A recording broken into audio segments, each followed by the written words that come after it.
Здравейте! Аз съм Иван Димитров от Здравочник БГ, сайтът за лекарски профили и онлайн записвания на часове. Днес отговаряме на въпроса: колко време след издаването му направлението става активно? И краткият отговор е веднага. В рамките на секунди, след като бъде вкарано в системата, направлението може да бъде използвано. А ако вие като пациент имате сдвоено приложението Е-здраве на НЗОК, вие ще получите известие в момента, в който това се случи. Но, внимание, защото това не е всичко.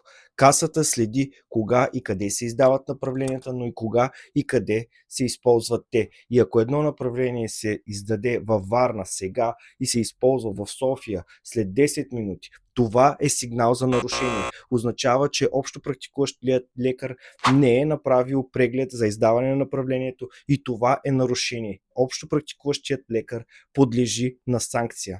Здравноосигурителна каса може да ги засича автоматично. И следващия въпрос: а може ли едно направление да се издаде с бъдеща дата, да ви го прегледат сега и то да влезе в сила след 3 дни, за да може да го използвате по-дълго? Разбира се, че това не може да стане. Всичко е автоматизирано. В момента, в който направлението се издаде, то получава дата и час и започва да текат 30 дни за неговото изпълнение.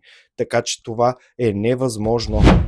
Надявам се, че темата ви е интересна. Предстоят още много видеа. А ако вие имате въпроси, изпращайте ни ги в коментарите или с формата в сайта и ние ще направим видеа и за тях. Бъдете здрави с Здравочник БГ!